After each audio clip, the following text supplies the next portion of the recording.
Item ಯಾವುದೇ ಇರಲಿ try ಮಾಡಿ ಆಚಿ ಚಿಕನ್ ಮಸಾಲಾ. ಹೆರಿಗೆ ಬಳಿಕ ಬಾಣಂತಿ ಸಾವನ್ನಪ್ಪಿದ್ದು ಗಂಡ ಗೋಳಾಟ. ನನ್ನ ಹೆಂಡತಿಯನ್ನ ವೈದ್ಯರು ಸಾಯಿಸಿಬಿಟ್ರು ಅಂತ ಕಣ್ಣೀರು ಹಾಕ್ತಾ ಇದ್ದಾರೆ ಪತಿ. ಈಗ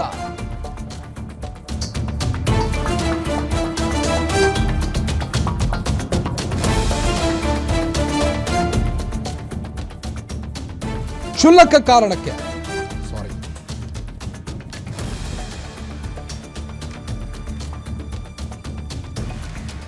ಹೆರಿಗೆ ಬಳಿಕ ಬಾಣಂತಿ ಸಾವನ್ನಪ್ಪಿದ್ದು ಗಂಡ ಗೋಳಾಟ ನಡೆಸಿದ್ದಾರೆ ಆಸ್ಪತ್ರೆಯಲ್ಲಿ. ನನ್ನ ಹೆಂಡತಿಯನ್ನ ವೈದ್ಯರು ಸಾಯಿಸಿಬಿಟ್ರು ಅಂತ ಪತಿ ಕಣ್ಣೀರಿಡ್ತಾ ಇದ್ದು, ಹಾಸನದ ಹಿಮ್ಸ್ನಲ್ಲಿ ವೈದ್ಯರ ನಿರ್ಲಕ್ಷ್ಯಕ್ಕೆ ಬಾಣಂತಿ ಸಾವನ್ನಪ್ಪಿರುವಂತ ಆರೋಪ ಕೇಳಿ ಬರ್ತಾ ಇದೆ. ಆಸ್ಪತ್ರೆ ಮುಂದೆ ಗಂಡ ಗೋಳಾಡುತ್ತಿದ್ದು ಕುಟುಂಬಸ್ಥರು ಆಕ್ರೋಶವನ್ನು ಹೊರಹಾಕ್ತಾ ಇದ್ದಾರೆ. ಹೆಣ್ಣು ಮಗುಗೆ ಜನ್ಮ ನೀಡಿ ಕೊನೆ ಉಸಿರೆಳೆದಿರುವಂಥ ಬಾಣಂತಿ ಶ್ರುತಿ ಎಂಬಾತರು ಶನಿವಾರ ಆಸ್ಪತ್ರೆಗೆ ಹೆರಿಗೆ ನೋವು ಅಂತ ದಾಖಲಾಗಿದ್ದರು.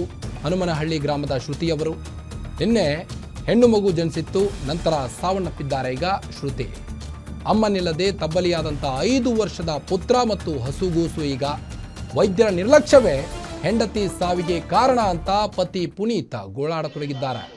ನೀವು ದೃಶ್ಯದಲ್ಲಿ ಗಮನಿಸಬಹುದು. ಆಸ್ಪತ್ರೆ ಮುಂದೆ ಕುಟುಂಬಸ್ಥರು ಆಕ್ರೋಶವನ್ನು ವ್ಯಕ್ತಪಡಿಸ್ತಾ ಇದ್ದಾರೆ. ಆಸ್ಪತ್ರೆ ಮುಂದೆನೇ ಶ್ರುತಿಯ ಗಂಡ ಕಣ್ಣೀರಿಡ್ತಾ ಇರುವಂಥ ದೃಶ್ಯ ಇದು. ಹೆರಿಗೆ ಬಳಿಕ ಆದಂಥ ಬಾಣಂತಿ ಸಾವಿದು. ಡೆಲಿವರಿ ಪೇಷಂಟ್ ಕಾಲ್ ಮಾಡಿದ್ರು ಅಂಥದ್ದೇನೈತೆ ಇಲ್ಲ ನನ್ನ ಹೆಂಡತಿಗೆ ಏನಾರ ಕಾಯಿಲೆ ಆಯ್ತು ಅವ್ರು ಸತ್ತೋಗಕ್ಕೆ 9 ತಿಂಗಳಿಂದ ಹೊತ್ತ ಬಂದು ಡೆಲಿವರಿ ಆಗಿ ಅರ್ಧ ಗಂಟೆ ಮೇಲೆ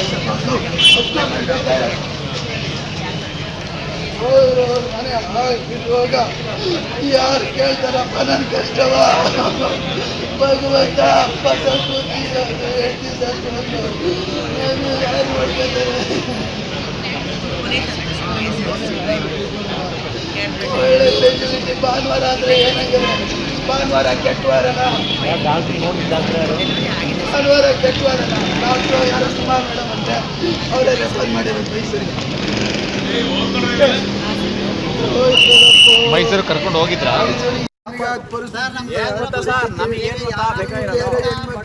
ನಮ್ಮ ಅಕ್ಕಂಗೆ ಆಗೈತೆ ಅದೇ ತರ ಬೇರೆ ಯಾರಿಗೂ ಆಗಬಾರ್ದು ಸರ್. ಬೇರೆ ಯಾವ್ದೇ ಹೆಣ್ಮಕ್ಳಿಗೆ ಈ ತರ ಆಗ್ಬಾರ್ದು. ಇವತ್ತೇನೋ ನಮ್ಮ ಅಕ್ಕಂಗೆ ಆಗೈತೆ, ನಾಳೆ ದಿನ ಇನ್ನೊಬ್ರು ಯಾವ್ದೇ ಹೆಣ್ಮಕ್ಳಿಗೆ ಈ ತರ ಆಗ್ಬಾರ್ದು. ನಮ್ಮ ಅಕ್ಕಂಗೆ ಹೆಂಗೋ ಆಗಾಯ್ತು, ಆಯ್ತು ಮುಗೀತು. ನಾವು ಕೇಳ್ದೇನೋ ಬೇರೆ ಯಾವ್ದೇ ಹೆಣ್ಮಕ್ಳು ಈ ತರ ಆಗ್ಬಾರ್ದು. ಯಾರು ಬಚ್ಚಕ್ ಹಾಕಿಲ್ಲ ಸರ್. ಇವರು ದೊಡ್ಡ ದೊಡ್ಡ ಅಧಿಕಾರಿಗಳು, ದೊಡ್ಡ ಮಿನಿಸ್ಟರ್ ಕೈ ಒಳಗಿರೋರು, ದೇವರ್ತಿಗಳು ಇವರು. ನನಗೆ ಅಧಿಕಾರ ಬಂದಿದೆ, ನನ್ನ ಯಾರು ನನ್ನ ದೊಡ್ಡ ಡಾಕ್ಟ್ರು, ನಂದು ಇದೆಲ್ಲ ನಂದೇ ಅಂದ್ಕೊಂಡು ಒಳೊಳಗೆ ಬಂದಿರೋರೆಲ್ಲ ಸರ್ ಸ್ಟೋರಿ ಹೇಳ್ತಾರೆ. ನಾನು 600 ಬದುಕಿಸಿದ್ನಿ 700 ಬದುಕಿಸಿದ್ನಿ ಅಂತಾರೆ. ಮತ್ತು ಇದೊಂದು ಯಾಕೆ ಸರ್ ಬದುಕಿಸ್ಲಿಲ್ಲ ಇವರು?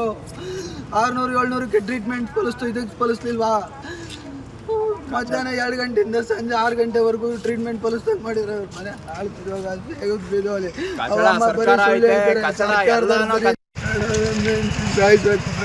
ಗೌರ್ಮೆಂಟ್ ಹಾಸ್ಪಿಟ್ಲ್ ಅಂತ ಬಂದು ನೆಮ್ಕೊಂಡು ಅವ್ರ ಮನೆ ಹಾಕಿದೋಗ ಒಳ್ಳೆ ಟ್ರೀಟ್ಮೆಂಟ್ ಇಲ್ಲ, ಏನಿಲ್ಲ. ಬರೀ ಡಾಕ್ಟ್ರು ಸುಳ್ಳು ಹೇಳ್ತಾಳೆ, ಫೋನಲ್ಲಿ ಕುತ್ಕೊಂಡು ಮಾತಾಡಿದೆ ಅಂತ ಹೇಳ್ತಾಳೆ. ಇಲ್ಲ ಇನ್ನೊಂದು ಜೊತೆ ಕೇಳ್ದಂಗೆ ನಾನು ಬಂದು ನೋಡಿ ನಾನೇ ಟ್ರೀಟ್ಮೆಂಟ್ ಮಾಡಿದೆ ಅಂತೇಳಿ. ಇಲ್ಲಿ ಕರ್ಸಿದ್ದವ್ರು ಯಾರು ಅವರಲ್ಲ, ಆ ಡಾಕ್ಟ್ರೇ ಬೇರೆ. ಎಲ್ಲ ದಂಧೆ ಮಾಡ್ಕೊಂಡಾರೆ, ಭಾನುವಾರ ರಜಾ ಅಂತ ಮನೇಲಿ ಇದ್ಕೊಂಡು ಸುಮ್ಮನೆ ಜೀವನ ಮಾಡ್ತಾವ್ರೆ ಇವರೆಲ್ಲ. ದಂಧೆ ಮಾಡ್ಕೊಬಿಟ್ಟಾರೆ ಕನ್ನಡ ಗೌರ್ಮೆಂಟ್ ಹಾಸ್ಪಿಟ್ಲು. ಹೊರಗಡೆ ಪ್ರೈವೇಟ್ ಹಾಸ್ಪಿಟ್ಲು ಮಾಡ್ಕೊಂಡು ಇಲ್ಲಿ ಬರ್ತಾರೆ ಡ್ಯೂಟಿ ಮಾಡೋಕ್ಕೆ. ಇಲ್ಲಿ ಗೌರ್ಮೆಂಟ್ ಸಂಬಳ ತಗೊಂಡು ಅಲ್ಲಿ ಬಿಲ್ಡಿಂಗ್ ಕಟ್ಕೊಂಡು ಅಲ್ಲಿ ಒಳ್ಳೆ ಟ್ರೀಟ್ಮೆಂಟ್ ಕೊಡ್ತೀನಿ ಬನ್ನಿ ಅಂತ ಕರ್ಕೋತಾರೆ. ಇವ್ರ ಮನೆ ಹಾಳ್ಬಿದ್ದೋಗ ನಿಂತು ಸಾಯ್ದು ಹಾಕ್ಬಿಟ್ರು. ಹಣ ಶನಿವಾರ ರಾತ್ರಿ 1 ಗಂಟೆಲಿ ಮಾಡಿ ಭಾನುವಾರ ಮಧ್ಯಾಹ್ನ 2:30 ಡೆಲಿವರಿ ಮಾಡಿಸೋರು ಕನ್ನಡ. 2:30 ಡೆಲಿವರಿ ಮಾಡಿ ಸಡನ್ನಾಗಿ ಕೊಲಾಪ್ಸ್ ಆಯಿತು. ನಾವು ಟ್ರೀಟ್ಮೆಂಟ್ ಫಲಿಸ್ಲಿಲ್ಲ, ನೀವು ಮೈಸೂರಿಗೆ ಕರ್ಕೋಗಿ ಅಲ್ಲಿ ಕರ್ಕೋಗಿ ಅಂತ ಸುಳ್ಳು ನಾಟಕ ಆಡ್ತಾರೆ ಕನ್ನಡ ಇವರು. ಯಾವುದೋ ಮೇಡಮ್ಮು ನನ್ನ ಎದುರುಗಡೆ ಬಂದು ಹೇಳ್ತಾಳೆ ನಾನು ನೋಡಿದೆ ನಾನೇ ಮಾಡಿದೆ ಅಂತ. ಬರೀ ಸುಳ್ಳು ಕನ್ನಡ. ನಮ್ಮ ಬಂದವಳು ನಮ್ಮ ಮಾತಾಡಿಸ್ಬಾರ್ದುವಾ, ನಮಗೆ ಕೇಳಬಾರ್ದುವಾ?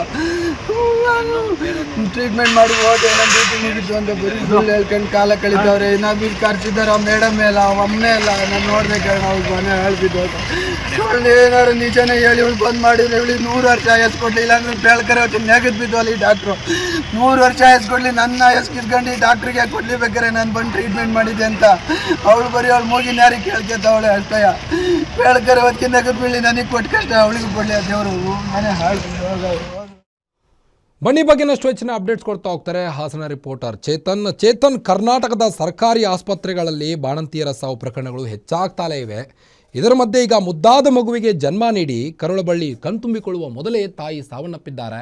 ಡೀಟೇಲ್ಸ್ ಕೊಡೋದಾದ್ರೆ ವೈದ್ಯರ ನಿರ್ಲಕ್ಷ್ಯಕ್ಕೆ ಏನು ಬಾಣಂತಿ ತಾಯಿ ಸಾವನ್ನಪ್ಪಿರೋ ಅಂತ ಘಟನೆ ನಡೆದಿರ್ತಕ್ಕಂಥದ್ದು. ಕಾರ್ತಿಕ್ ಏನು ಹಾಸನದ ಯರಗು ಹನುಮನಹಳ್ಳಿ ಗ್ರಾಮದ ಬಾಣಂತಿ ಶ್ರುತಿ ಏನಿದ್ದಾರೆ ಅವರು ಹೆಣ್ಣು ಮಗುವಿಗೆ ಜನ್ಮ ನೀಡಿ ಸಾವನ್ನಪ್ಪಿರ್ತಕ್ಕಂಥದ್ದು. ಅಂದ್ರೆ ಆಕೆ ಶ್ರುತಿ ಏನಿದ್ದಾರೆ ಆಕೆ ಅತಿಥಿ ಉಪನ್ಯಾಸಕಿ ಆಗಿ ಕರ್ತವ್ಯ ನಿರ್ವಹಿಸ್ತಿರ್ತಾರೆ. ಆದ್ರೆ ಏನು ಇಮ್ಸಾ ಆಸ್ಪತ್ರೆಯಲ್ಲಿ ಶನಿವಾರದಂದು ಹೆರಿಗೆ ನೋವಿಂದ ಬಂದು ಅಡ್ಮಿಟ್ ಆಗಿರ್ತಾರೆ. ಆದ್ರೆ ಭಾನುವಾರ ವೈದ್ಯರಿಲ್ಲ ಅನ್ನೋ ಕಾರಣಕ್ಕೋಸ್ಕರ ಅವ್ರನ್ನ ಸತಾಯಿಸಿದ್ರು ಅಂತ. ಅಂದ್ರೆ ಹೆರಿಗೆ ನೋವಿನಿಂದ ಬಂದ್ರೂ ಕೂಡ ವೈದ್ಯರು ನಿರ್ಲಕ್ಷ್ಯವನ್ನ ತೋರಿಸಿದ್ರು. ಭಾನುವಾರ ಯಾರು ಕೂಡ ವೈದ್ಯರು ಸರಿಯಾಗಿ ಬಂದು ನೋಡ್ಲಿಲ್ಲ. ಆ ಕಾರಣದಿಂದಲೇ ಈಗಾಗ್ಲೇ ಏನು ಬಾಣಂತಿ ಶ್ರುತಿ ಸಾವನ್ನಪ್ಪಿರೋ ಅಂತದ್ದು ಅಂತ ಪತಿ ಈಗಾಗ್ಲೇ ಪುನೀತ್ ತಮ್ಮ ಆಕ್ರೋಶವನ್ನ ಹೊರಹಾಕಿದ್ದಾರೆ. ಕಣ್ಣೀರ್ ಹಾಕಿರೋ ಅಂತದ್ದು. ಅಂದ್ರೆ ವೈದ್ಯರ ನಿರ್ಲಕ್ಷ್ಯದಿಂದ ಈಗಾಗ್ಲೇ ಆಕೆ ಶ್ರುತಿ 5 ವರ್ಷದ ಪುತ್ರ ಕೂಡ ಇರತಕ್ಕಂಥದ್ದು. ಆದ್ರೆ ಈಗ 2ನೇ ಮಗುವಿಗೆ ಜನ್ಮವನ್ನ ನೀಡಿ ವೈದ್ಯರ ನಿರ್ಲಕ್ಷ್ಯದಿಂದ ಈ ತರ ಆಗಿದೆ ಅಂದ್ರೆ ಬಾಣಂತಿ ಸಾವನ್ನಪ್ಪಿರೋ ಅಂತ ಒಂದು ಘಟನೆ ನಡೆದಿರ್ತಕ್ಕಂಥದ್ದು. ಈಗಾಗಲೇ ಪತಿ ಮತ್ತೆ ಕುಟುಂಬಸ್ಥರು ಒಂದಷ್ಟು ಅಂದ್ರೆ ಆಕ್ರೋಶವನ್ನ ವೈದ್ಯರ ವಿರುದ್ಧ ಹೊರಹಾಕಿರ್ತಕ್ಕಂಥದ್ದು, ಜೊತೆಗೆ ಕಣ್ಣೀರನ್ನ ಹಾಕಿರ್ತಕ್ಕಂಥದ್ದು. ಕಾರ್ತಿಕ್, ಓಕೆ, ಥ್ಯಾಂಕ್ ಯು ತಮ್ಮೆಲ್ಲ ಮಾಹಿತಿಗಾಗಿ ಚೇತನ್.